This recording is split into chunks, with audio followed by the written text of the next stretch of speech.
Welcome to the Elevating Funeral Service podcast. If you want to run a successful funeral home, cemetery, or pet cremation service, you don't have to be the one that has the lowest price. You do need to be the one that offers the most value, provides the best customer experience, and clearly communicates that in your marketing. On this weekly podcast, Ellery and Welton will show easy ways to demonstrate value to families and create differentiation that helps you stand out from the competition.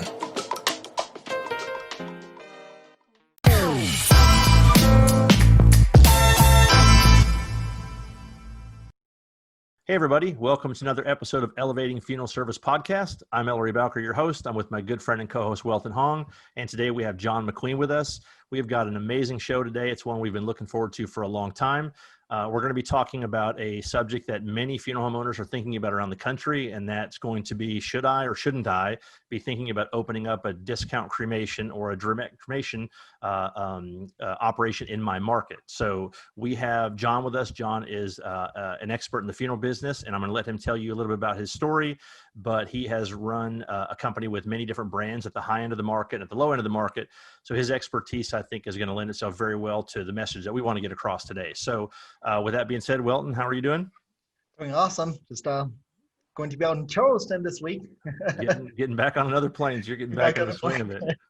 Yeah, that's awesome. Welton and I and some others had a convention last week in Georgia, and it was amazing. You know, it was just awesome to go on a 5-hour drive somewhere and spend 2 nights and come back. So it was good to see some friends in the funeral business. So, John, thank you for joining us. We certainly appreciate that.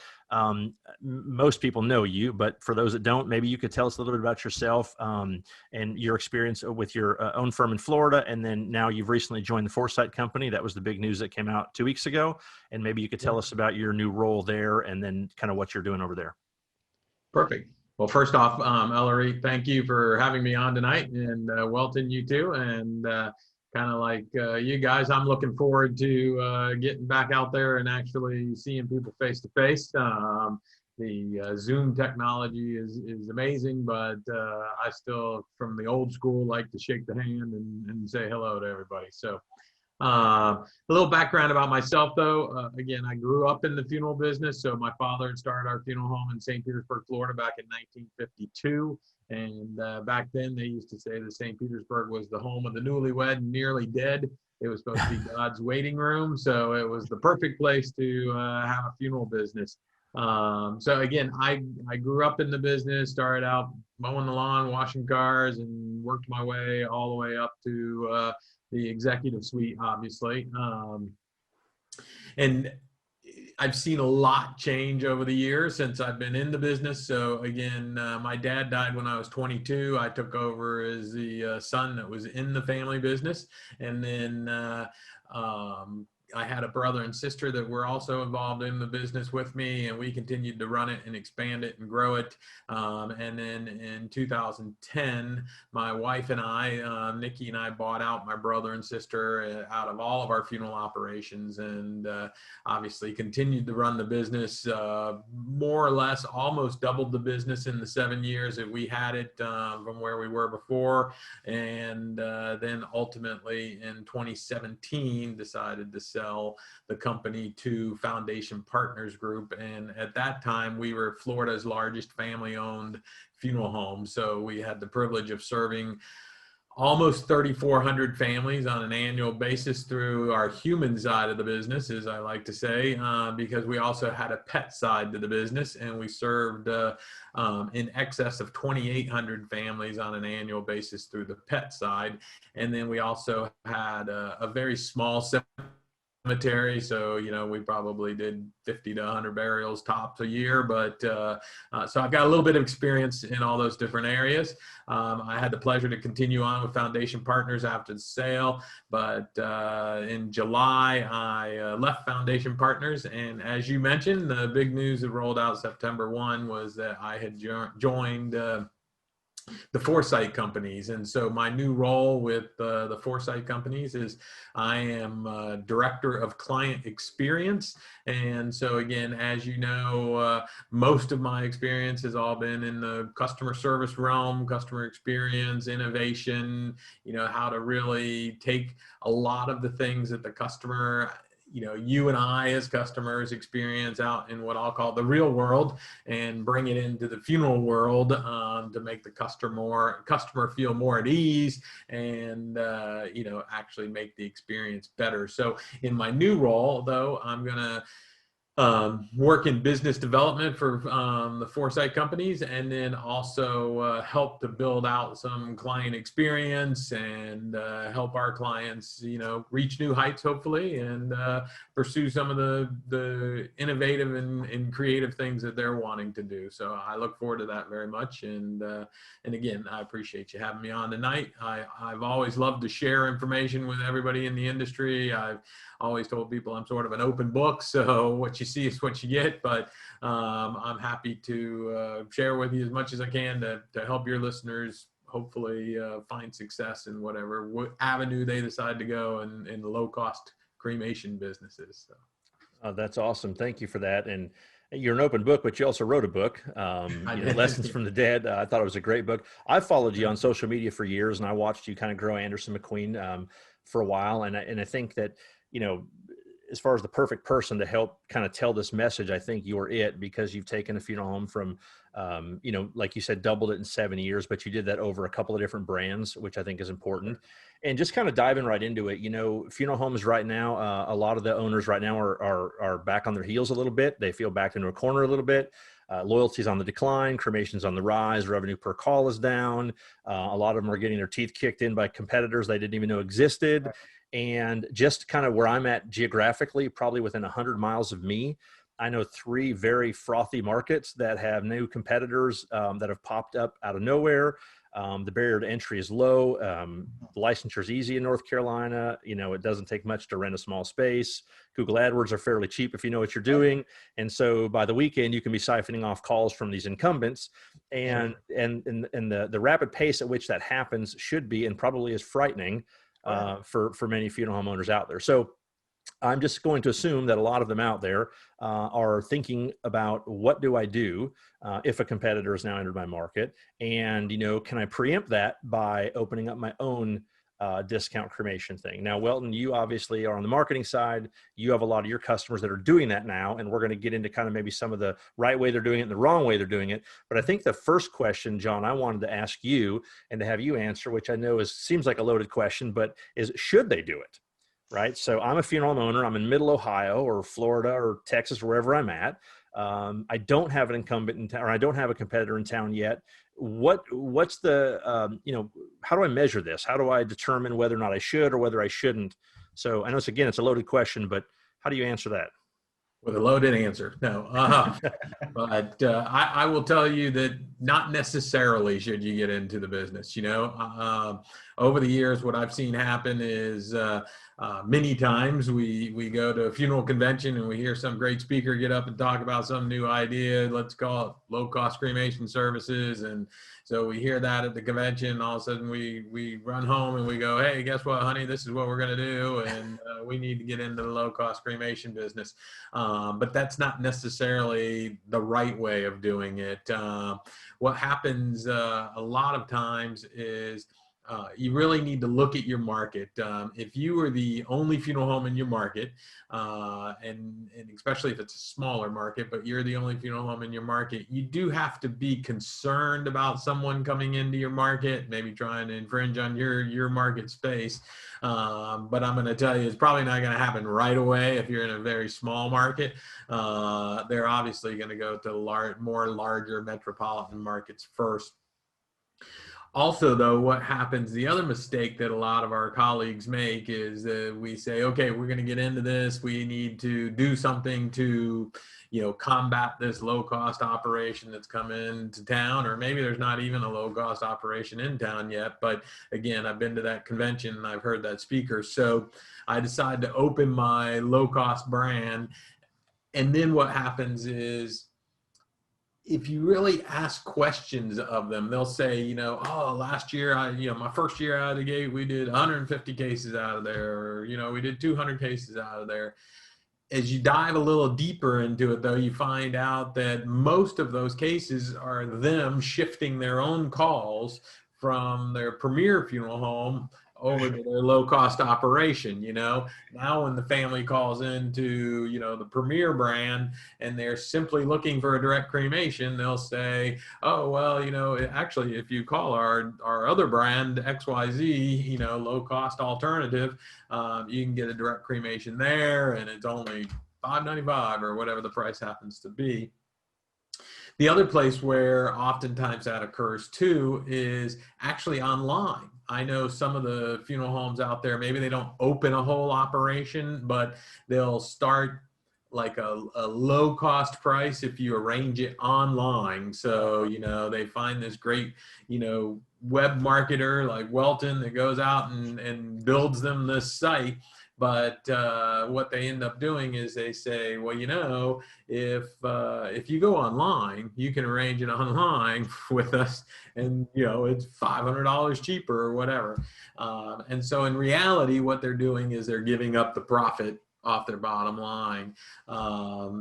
In my marketplace where we're located, we are in the smallest county in Florida from a geographic standpoint. We're that little teeny peninsula within the peninsula.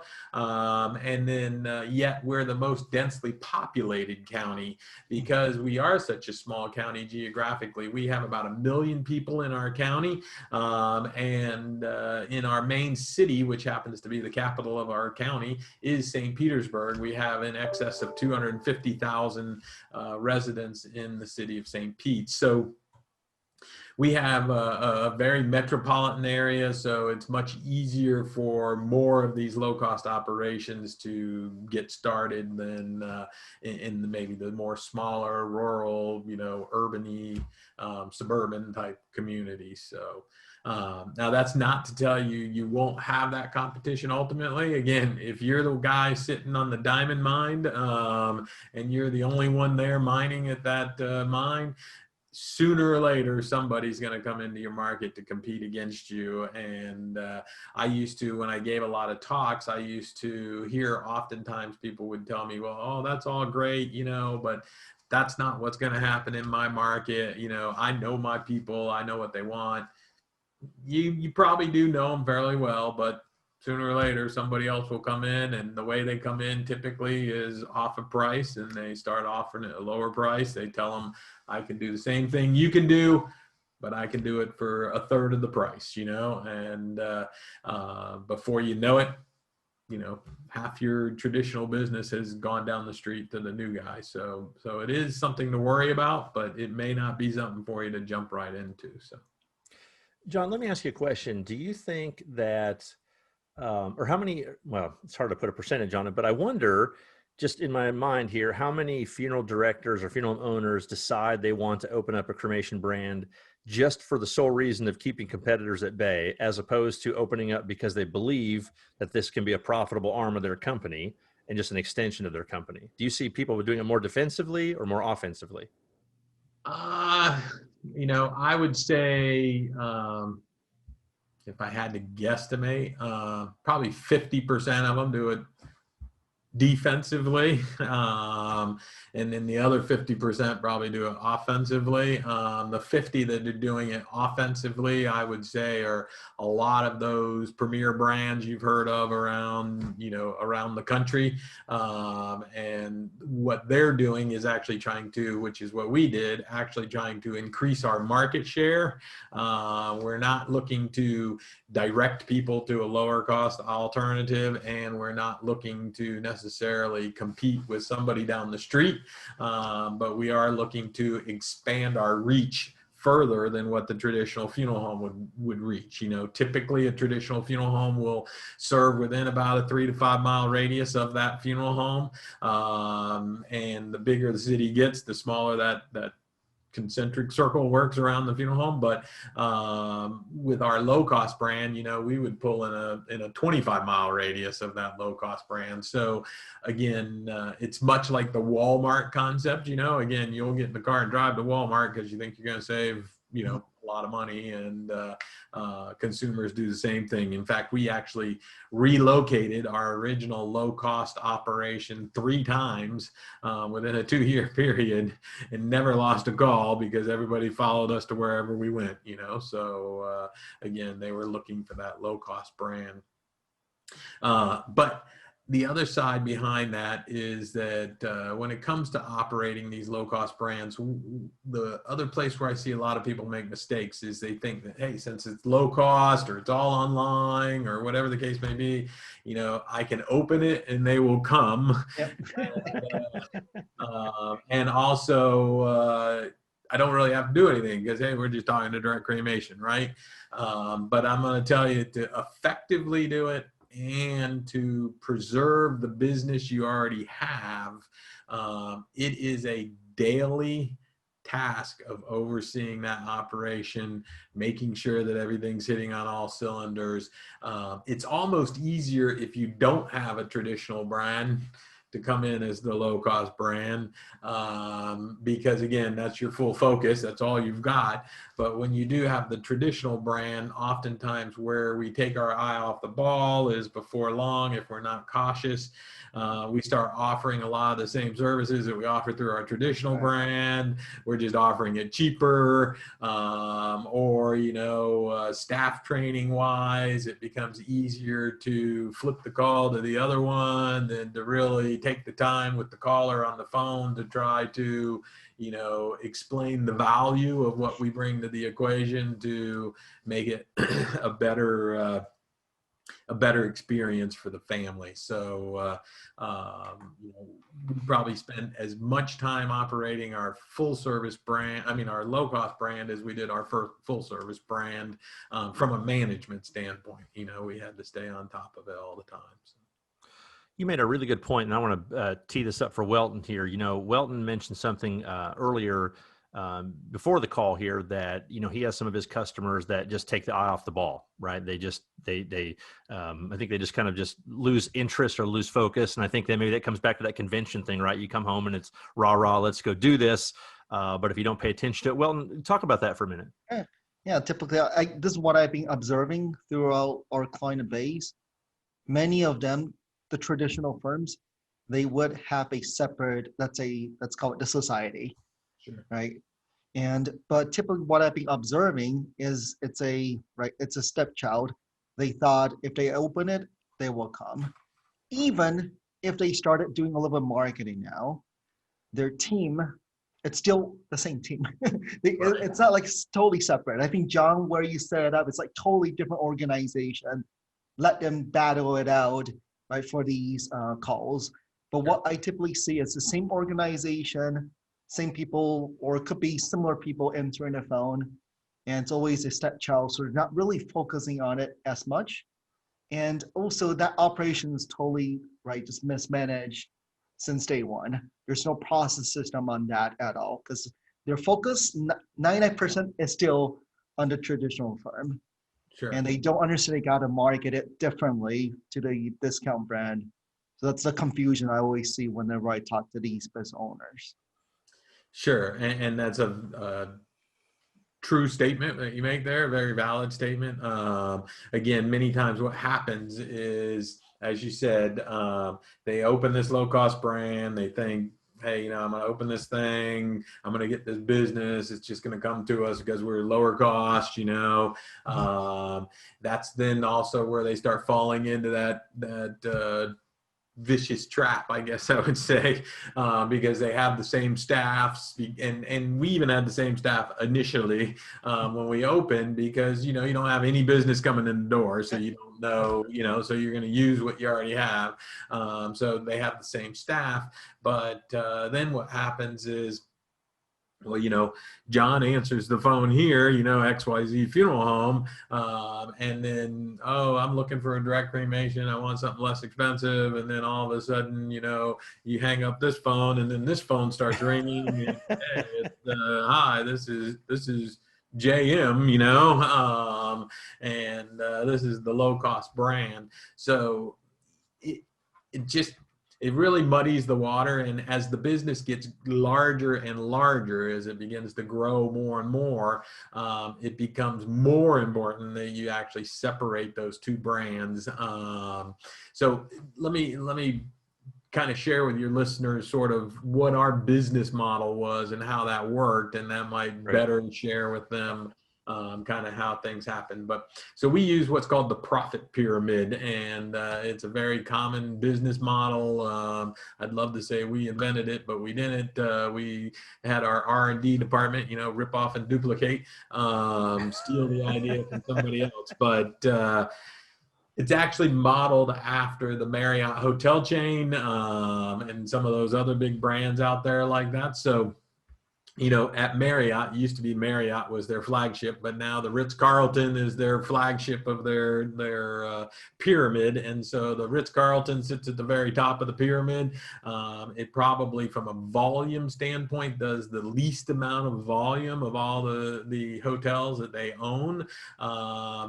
And then as they move down that pyramid, obviously the hotels below it start doing more and more volume. So below the Ritz-Carlton, you get into your Marriott brands, then you get into like the Courtyard brands, and then finally you get down to the Fairfield Inn brands. And since then, they've added a few more here and there through acquisition and other things. I can't keep up with them all, so I just stick with the ones I recall the best: the Fairfield Inns, the Courtyards, and the Ritz-Carlton. So our Anderson McQueen brand was the Ritz-Carlton brand. So we did about 650 cases a year out of that facility. But it was definitely high touch, high, white gloves, high end type treatment. Pretty much you pay one fee, and anything you needed was pretty well covered under that fee. So again, that would be the top end of the pyramid. At the bottom end of the pyramid, we opened, just like the Fairfield Inns, we opened what's called a firewall brand. And they call it a firewall brand because, again, the way most competitors come in to compete against you is based on price. So what they do is they open up the funeral home across the street from you, and they charge, half the price that you're charging.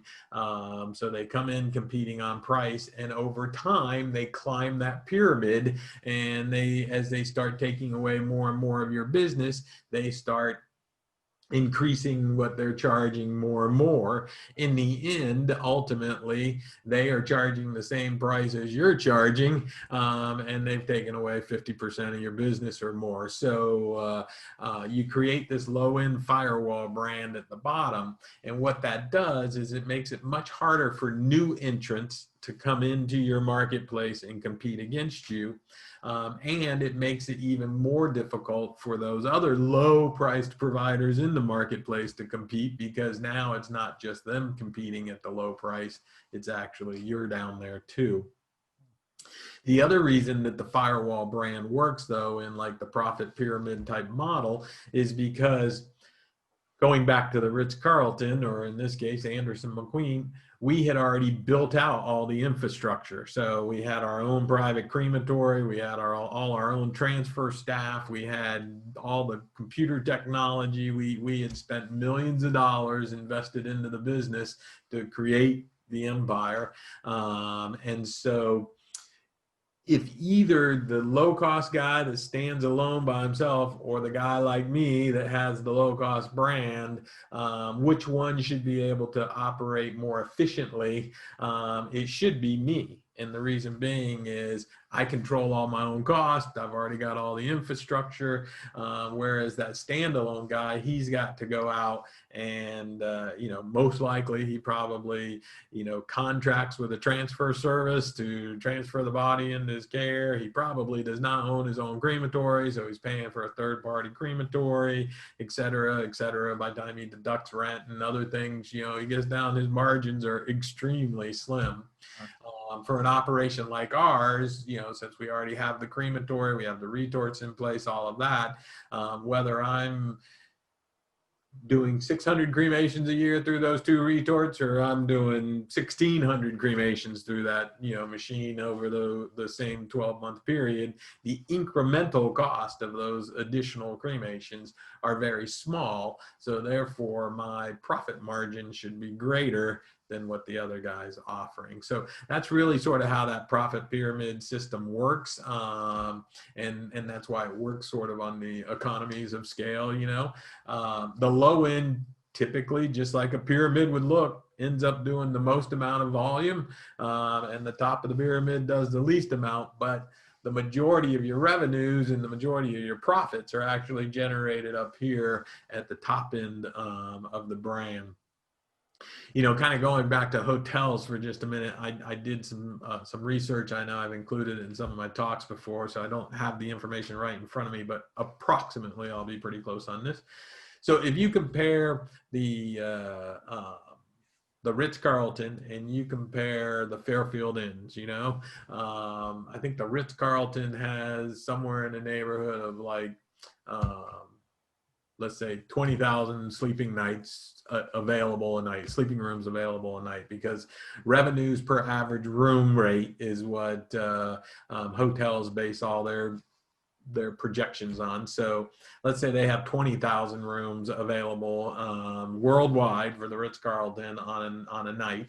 And the Fairfield Inns, though, they have 700,000 rooms available worldwide.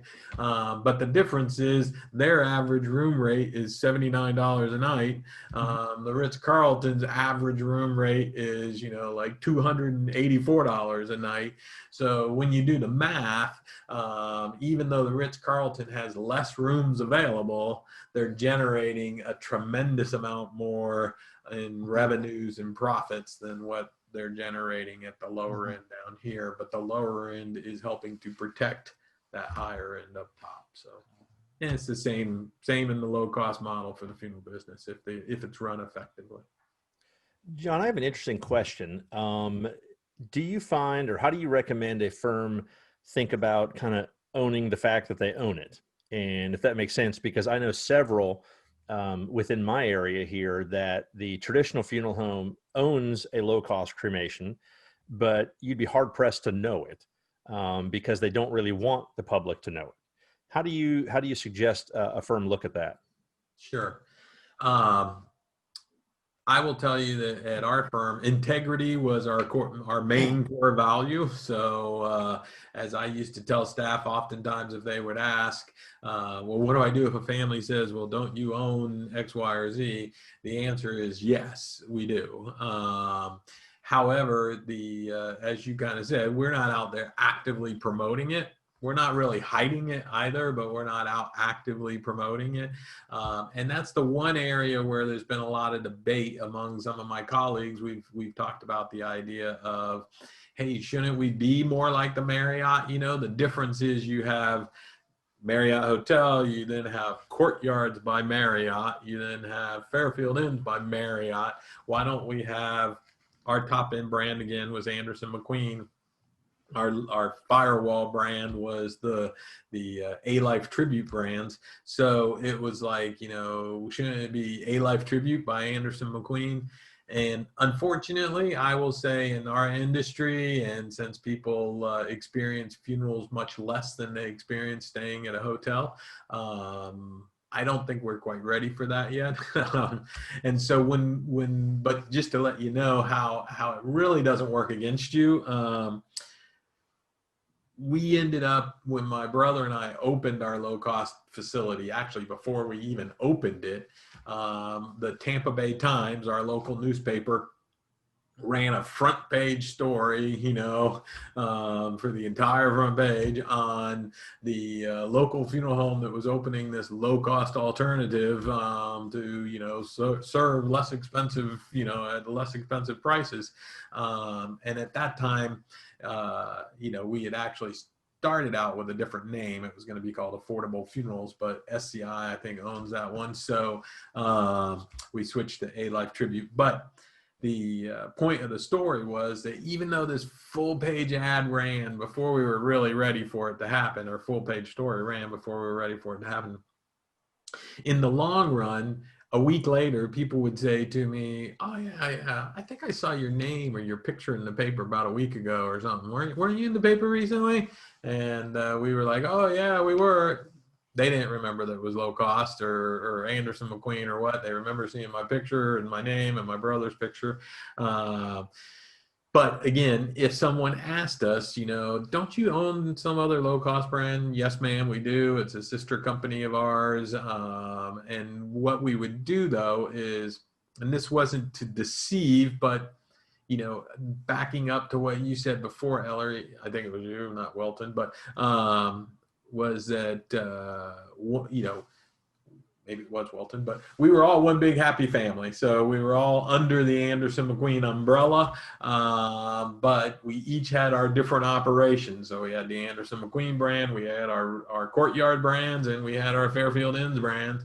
And so we had all 6 funeral homes under one big umbrella, one big tent. We technically were all employees of the Anderson McQueen company.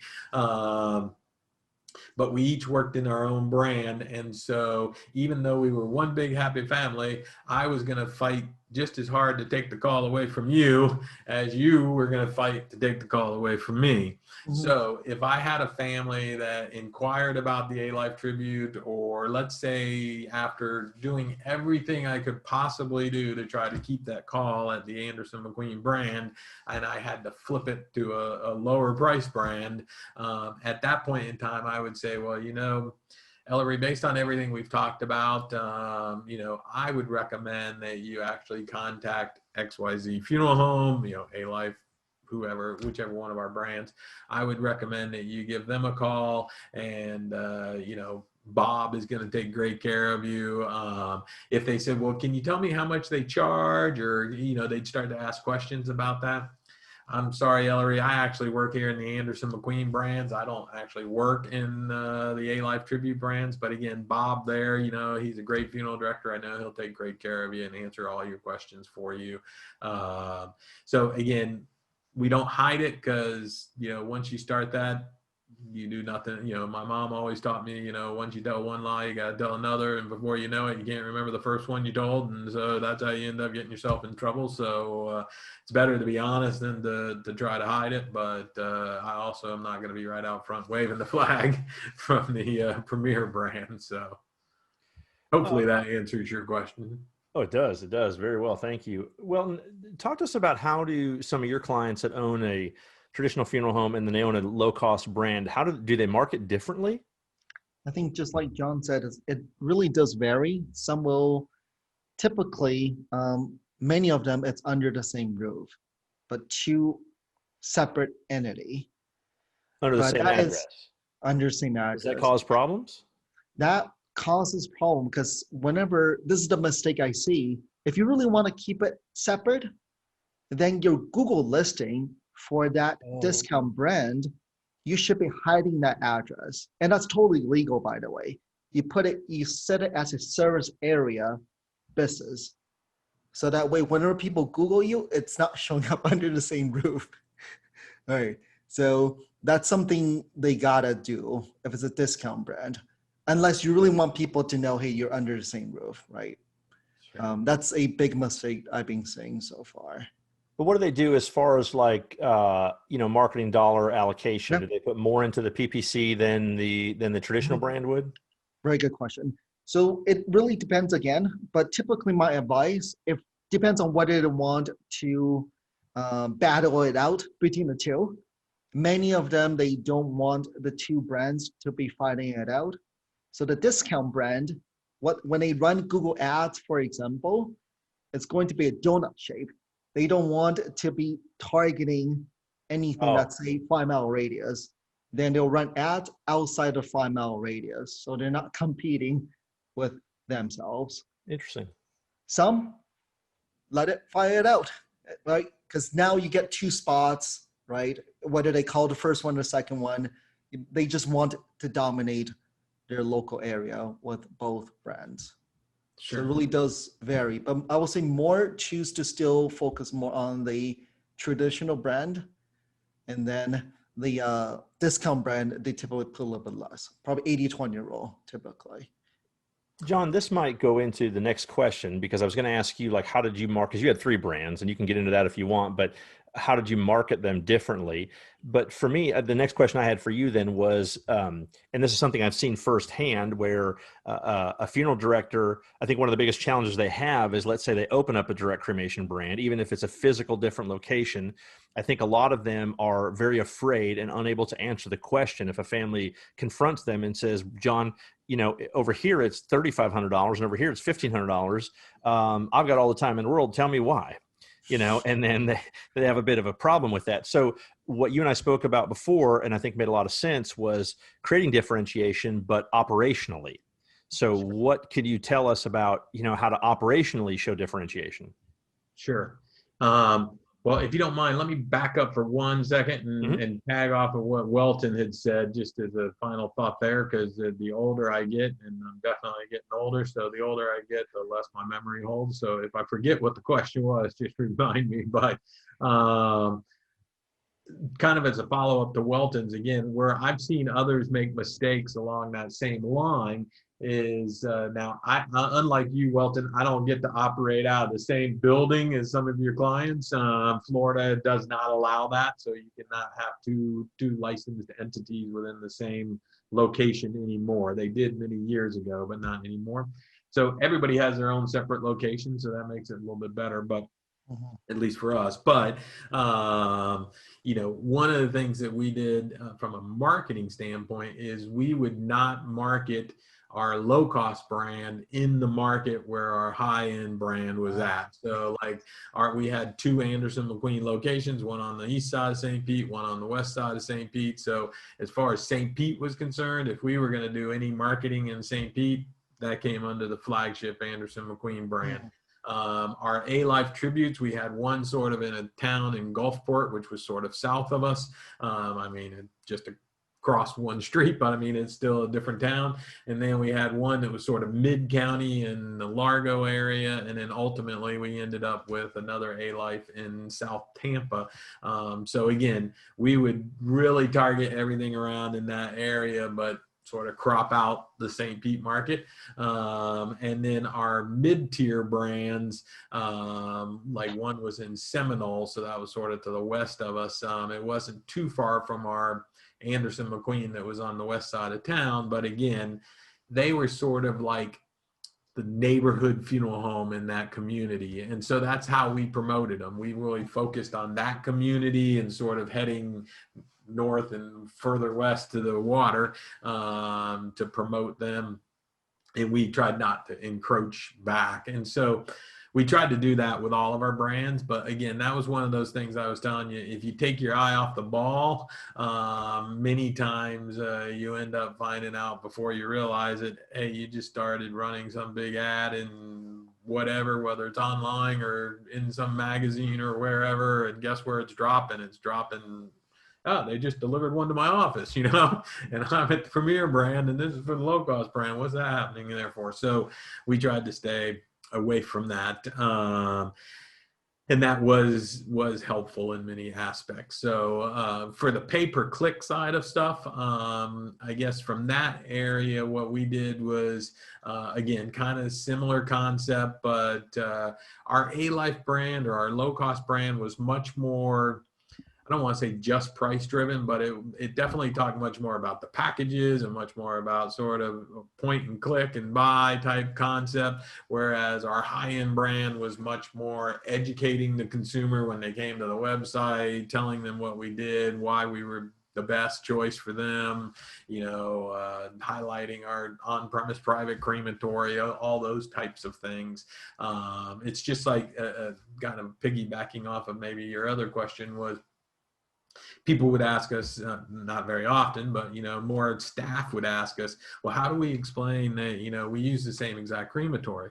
Well, yes, it's owned by the parent company. It's our crematory, but it is not, it operates by different standards, I guess. For example, our crematory was licensed separate from Anderson McQueen. So it was licensed as the Cremation Tribute Center. So on a death certificate or a permit or anything else where the name shows up, it's not showing up Anderson McQueen or A-Life or whatever, it's showing up like as though it's some other entity out there. So if I was at the Anderson McQueen brand, I would say that we own and operate our own private crematory. In fact, it's right on the same campus as our Tyrone facility, et cetera, et cetera. If I was at the low cost brand in that scenario, then I would say, oh, well, we actually contract with the Cremation Tribute Center. They're probably the premier crematory here in town. And so you're assured that, you're going to get that quality cremation. And then I would head down that avenue. So I haven't told them that I don't own it. I haven't tried to direct them off in some direction. I laid out all the honest facts, but, trying to build differences in between them. Like I said, I'm getting old, so I don't remember. So what was the question exactly that you wanted? Was basically, how you can show differentiation operationally. Okay. So from a differentiation standpoint, my best advice is if somebody's seriously thinking about starting a low-cost brand, especially if they have a traditional brand already in the marketplace, is the way you need to look at it is you need to look at what are all the things you do at your traditional brand that you can now charge for at your low-cost brand. And so some small examples were, for example, at Anderson McQueen, if you needed pallbearers, if you had your own, great. If you didn't, you needed pallbearers, I'll give you 6 pallbearers. Not a problem. We have enough staff on the service. We're going to take care of all that for you. Don't worry about it. Or, you end up, your mom was so well loved that you've got hundreds of floral arrangements show up for the thing and for the service, and you say, oh, I want all of them to go to the cemetery with mom. We would take our flower van and we would haul them all out there to the cemetery, and there was not an additional cost for that. It was already that one big price covered everything. At our low-cost brand, though, obviously there were charges for all those things. So if you needed pallbearers at our low-cost brand, we can get them for you, but it's a cost of $40 per person. If you wanted to take flowers to the cemetery, we can do that for you, but we only use the hearse going out to the cemetery, so we can fit 3, maybe 4 baskets in the hearse, and that's what's going to go. If you need some other transportation to get them out there, either you can take them to the cemetery with us, or we'll be happy to provide a flower truck, but there's a fee for that. So again, it was much more a la carte in that type of scenario. The other thing that we did is Anderson McQueen. Our standard was always, even before we instituted a low-cost operation, our standard was always that we would have the cremated remains returned to you within 24 hours of all documentation being executed. Once we had the permission to cremate, we'd have them for you by the next day. Sometimes the same day, but usually by the next day. Our low-cost brand didn't do that. We operated our low-cost brand just like the other low-cost brands that were already in the marketplace. So, it was a 10-day turnaround, 10 business day turnaround time from the time the last piece of paper was signed off on and we got the okay to move ahead. So that was our standard turnaround time. Because again, going back to what I'd sort of said before, too often we end up wanting to run this low-cost brand just like we do our traditional brand. So we say our traditional brand, we do it in a 24-hour turnaround time. Oh, we got to do it over here for 24 hours. And instead, you need to compare to what are the other ones in your marketplace doing, because your low-cost brand is really competing against the other low-cost brands.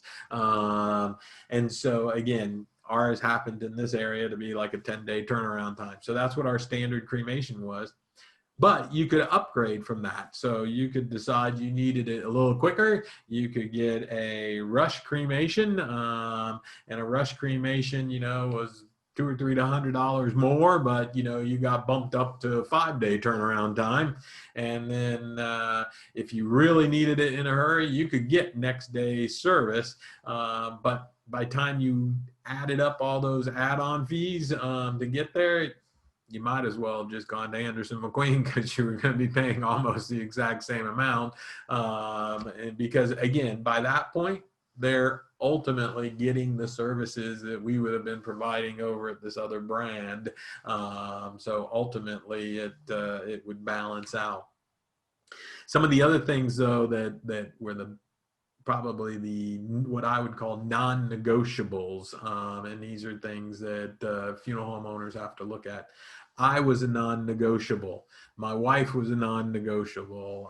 When my brother was a partner, my brother was a non-negotiable. So if you wanted to meet with John McQueen because you knew me through Rotary or some other civic organization, or we were neighbors, or whatever the case may be, and mom just died and you wanted me to make the funeral arrangements, I'm happy to do that for you. It's just, you better come to Anderson McQueen, because I don't work at the A-Life brand, and you're not going to get me at the A-Life brand. Or any of my other brands. I might stop in and say hello and sign the guest book just like any other attendee at the service, but I'm not going to be there. I'm not going to make those arrangements, etc. And sometimes people think, oh man, how do you do that? But over we started that in 1999, our low cost brand. So what's that been? 21 years, I guess.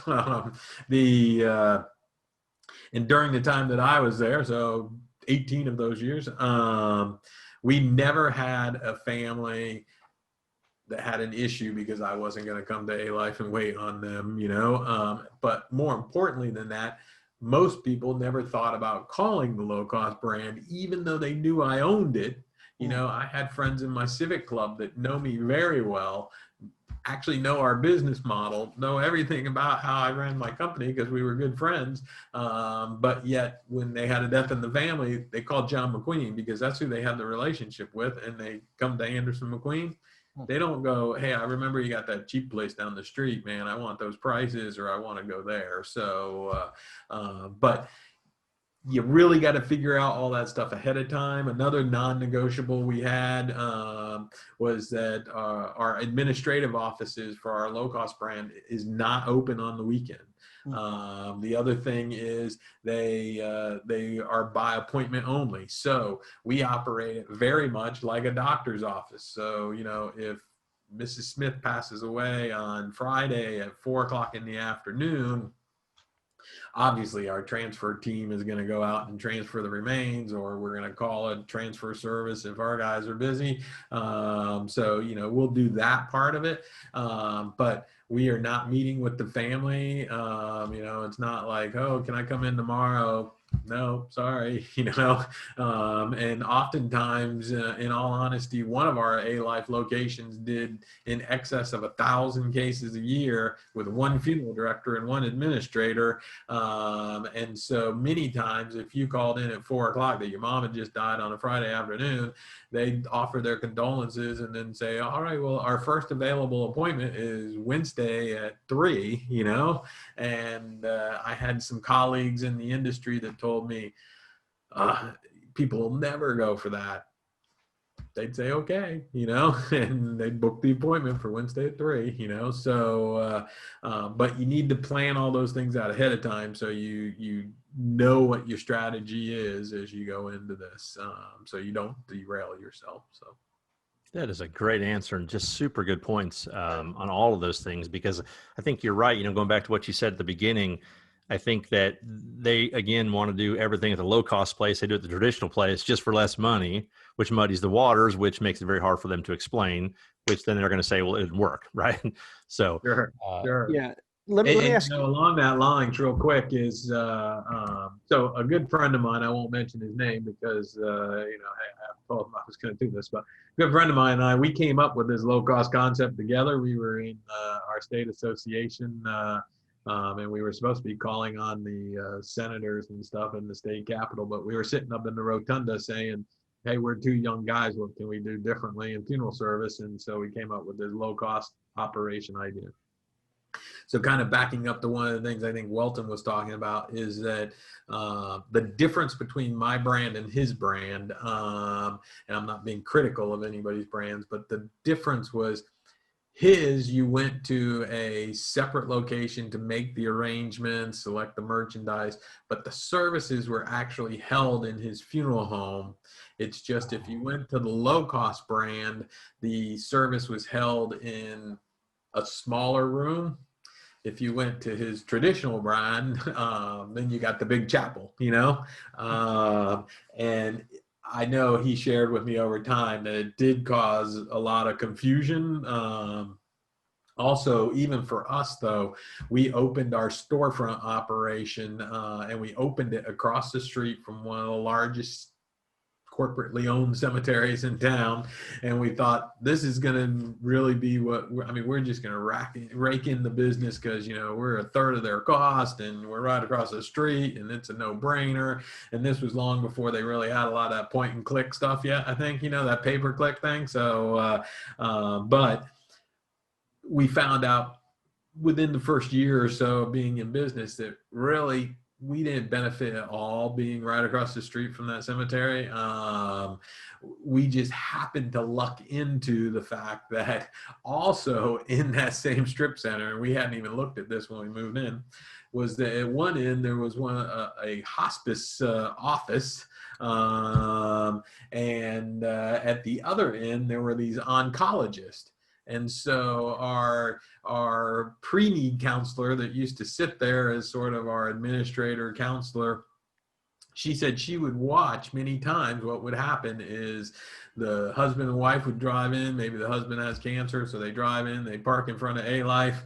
They walk down the street or down the sidewalk, to the oncologist. The second time they show up, they get out, they start walking down. The wife might glance over at the building, or while the husband's in there getting his treatment, she might come down and grab a brochure or two. And then on the third visit, the husband's down getting his treatment, and she's up at our facility making the pre-arrangements, and so those two things seem to drive more business to our location at that time than anything else.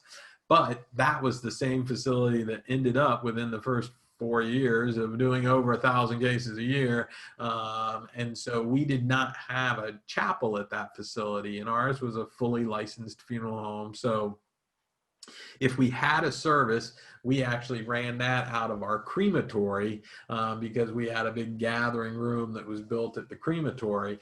And so we would set it up like a chapel or whatever, or a hall, so they could have a service. And it was located on the same property as Anderson McQueen, but it's a separate building. And so we found out while we were watching this one day that we had a family that was a low-cost family that had a service. They were going to go out to the cemetery. We had told them, well, if you don't want the flowers and things, that's okay. Either you can take them home with you, or we can dispose of them for you. Well, it wasn't really the consumer that questioned this. It was actually the minister that was on their service. And he pulled the funeral director aside later and said, hey, I got a question for you. I was just here. It was in the other building, but I was here, for a service a week or so ago. And you all delivered all the flowers to the family and all that. Well, the other building was Anderson McQueen. So that was one of our services. But at A-Life, that's not the way the model works. And so we quickly started to realize, hey, this is starting to muddy the waters. It's starting to cause some confusion out there. And so ultimately, then we got out of our lease at where we were, and we actually moved into a facility where we could have a chapel and all that right there on premise.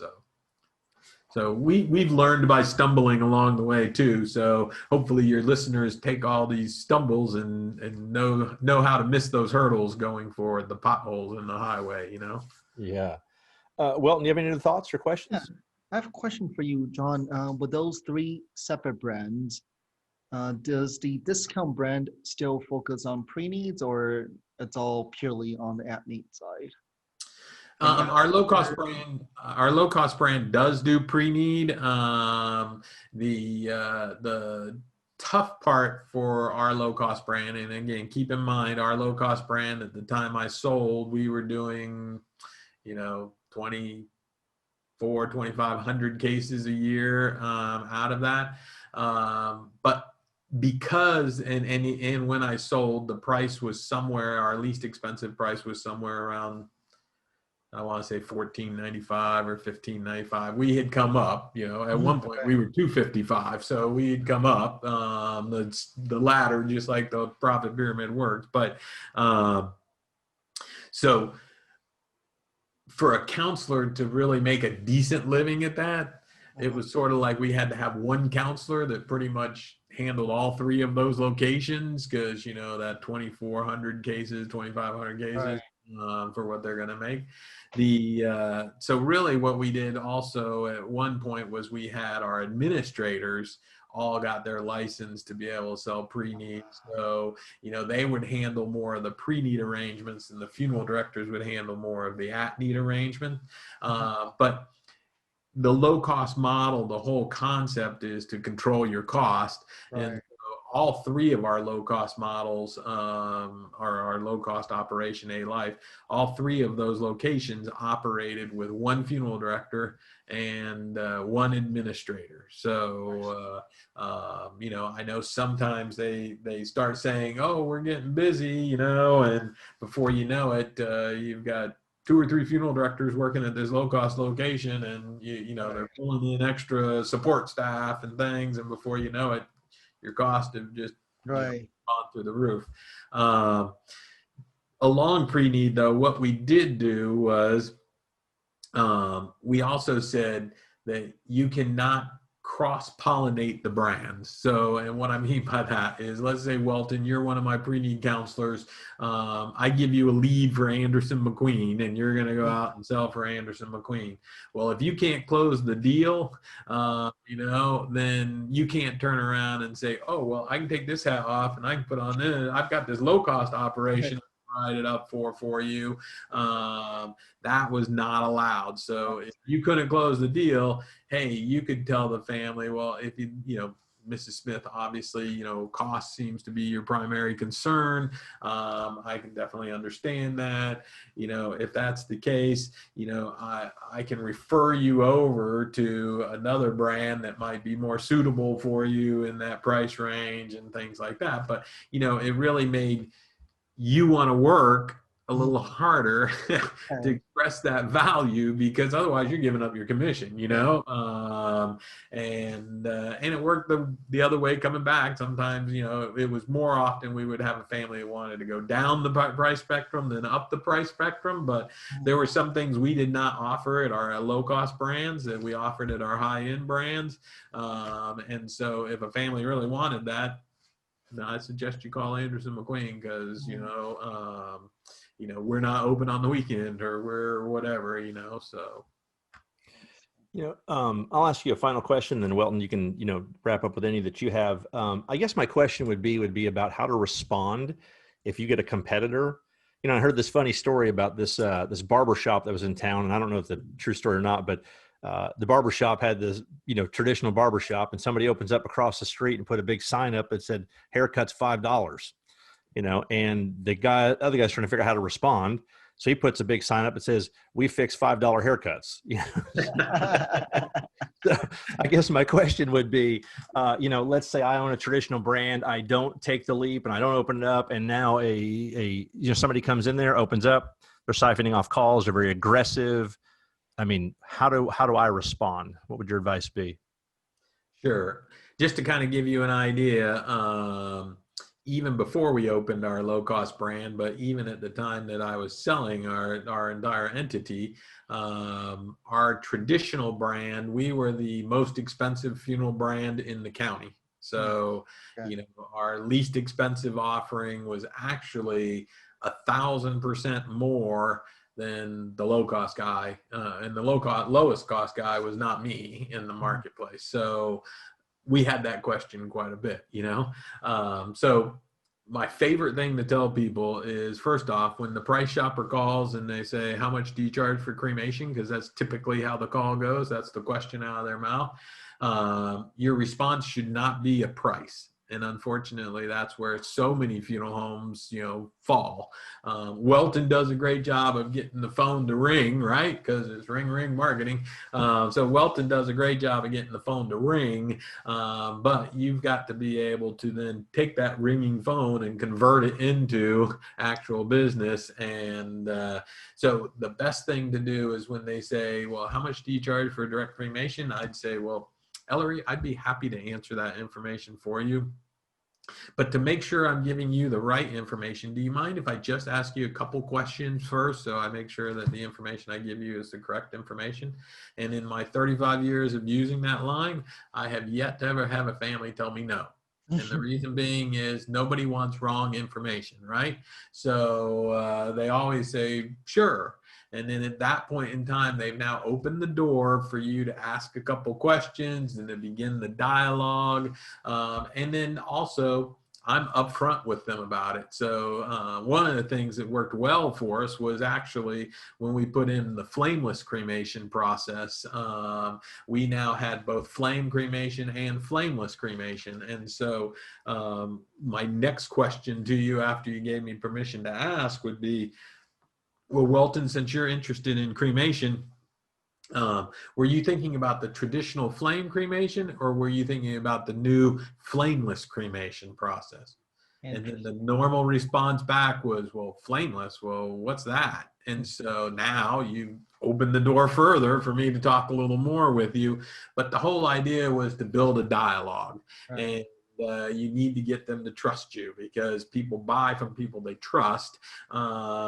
And so, it was all about creating that dialogue. And so I used to tell my team all the time, and I still live by it to today, is that on my phone, I have a little clock on there. And when I'm talking to you on the phone, it tells me how long I've been on the phone. And so I used to just play a game with myself, was to see if I could keep the caller on the phone for somewhere between 15 to 20 minutes. Wow. If I could hit that 15 to 20 minute mark, I knew that I probably had a 70% chance of securing that call.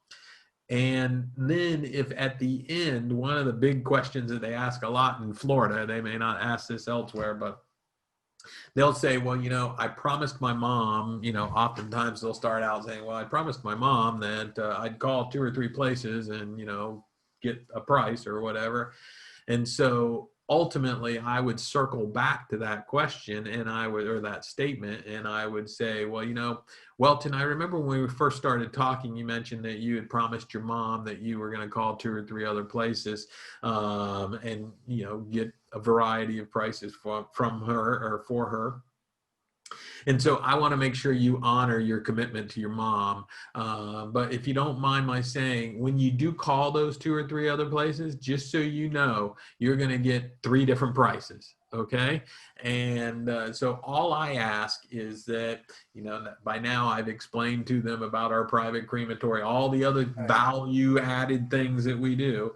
I'd say, so all I'd like to ask of you is if you would just make sure that you're comparing apples with apples and not apples with oranges, because many times they may give you a lower price, but it may not include everything we just talked about. And so the interesting thing is if I had kept them on the phone that long and then they said, okay, thank you, Mr. McQueen, blah, blah, blah, and they hang up. Usually, I'd say probably another 10% of the time, so this gets me up to 80% at least, 10% of the time, my receptionist would buzz me within about 20 minutes and say, John, Mr. Smith or Welton is back on the phone again. And so I'd pick up the phone, and normally I can tell you what they would say every time, and it is, Mr. McQueen, you were right. I called 3 different places, and I got 3 different prices, but the interesting thing is none of them took the time to explain to me all of my options and what was available to me. Instead, they just threw out this price at me. And it was like, okay, well, if you need anything else, let us know, and you would just took all the time to answer all these questions. Well, the funny thing is 90% of the questions that I answered for them were not their questions. They were my questions I had asked of them, but I used it to educate them on what we did. And so by the time we had spent all that time together, when they'd call me back, they felt they had asked me all those questions. And so it again comes back to that building rapport and building a relationship and building that trust factor. The one other thing I'll throw in there for you, Ellery, that I make sure I don't do, even on the low cost brand, I never try to knock my competitor. If somebody says, for example, well, how come he's so much cheaper or this or that, blah, blah, blah. I'll say to him, well, Ellery, I can't answer that directly for you on what he or she doesn't do or do, because in all honesty, I've never used their services. I can share with you what some other families have shared with me that have used their services. But more importantly, I can share with you what makes our firm the right firm for you and your family to choose. And here's why. We have our own private on-premise crematory and what that means to you. And that's where a lot of people make the mistake at the high-end brand. If we want to remain successful, and trust me, I want us all to remain successful, I do not want to see us become just body disposers within our industry. I want us to remain successful firms.